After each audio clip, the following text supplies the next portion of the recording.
Maoist. तो media के लिए मैं एक एफोरिज्म यूज करता हूं, media is not with the enemy, media is the enemy.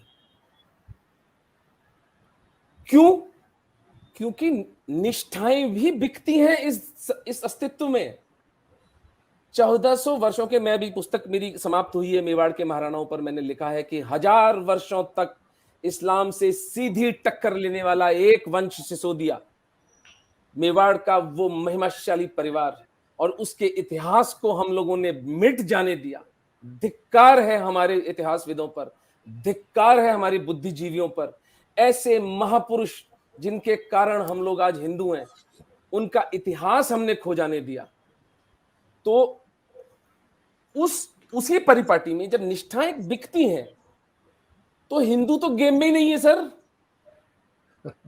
आपकी जो बच्ची है वो लव जिहादी के पास क्यों नहीं जाएगी? आपका बच्चा तो पढ़ने में, क्लर्क बनने में लगा हुआ है। उसको क्लर्क बनाना सबसे बड़ा एम्बिशन है आज माँ बाप का। वो क्लर्क से मतलब कुछ भी बना दे, आईएएस बना दे, डॉक्टर बना दे, इंजीनियर बना दे, फलाना बना दे, ढिमका बना दे। ना वो जिम जाता है, ना उसकी एब्डोमेन्स है, ना उसकी बाइसेप्स है, तोंदू है या वो बिल्कुल लीन एंड थिन है।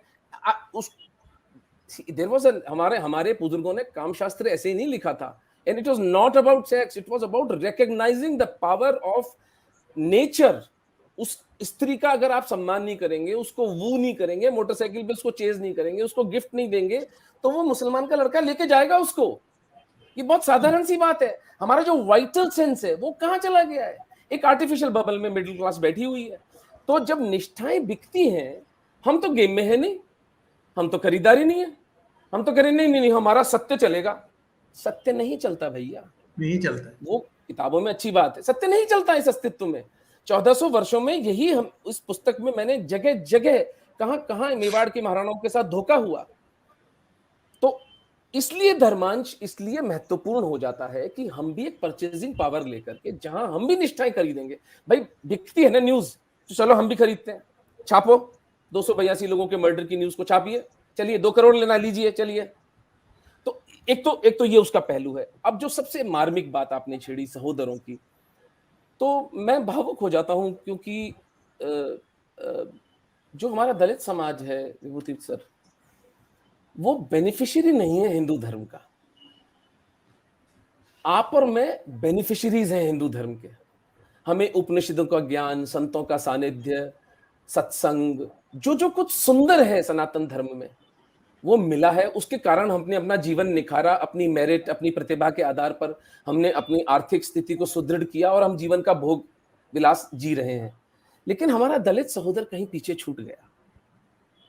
वो डायरेक्ट बेनिफिशियरी धर्म का नहीं है, फिर भी वो इस धर्म के प्रति निष्ठावान है। ये उसका उपकार है हम पर, और हमें उस उपकार को रिकॉग्नाइज करना चाहिए, विनम्रता से, एरोगेंस से नहीं। उनके चरणों में बैठकर उसको स्वीकार करना चाहिए और उन्हें ये उपाधि देनी चाहिए कि तुम मेरी ही मां के पेट से जन्मे मेरे भाई हो। सहोदर का क्या मतलब? सह उदर, एक ही मां के पेट में सोए हैं हम।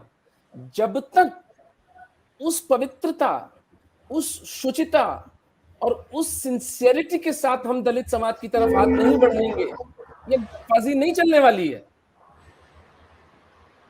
दलित समाज आपके साथ खड़ा है। मैं तो चूंकि जीता ही वाल्मीकि, खटीक, रैगर, मेघवाल, पाकिस्तान से आने वाले 90% हिंदू जो हैं वे दलित समाज के हैं।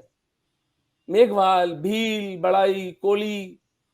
मैं एक से पूछता हूं, गोवर्धन मेघवाल जो हमारे जयपुर के कोऑर्डिनेटर, मैंने कहा यार तूने कलमा नहीं पढ़ा, तू मुसलमान क्यों नहीं हुआ यार? इतनी तकलीफ पाई तूने, तू सब कुछ गंवा कर आया यहाँ पर। सर उसका जवाब सुनिए। उसने कहा सर बाप दादाओं का धर्म ऐसे कैसे छोड़ दें। मैं 3 दिन तक नॉर्मल नहीं हो पाया उसका उत्तर सुन के कि यार जो डायरेक्टली इस धर्म का बेनिफिशियरी नहीं है वो ये समर्पण लेके चल रहा है।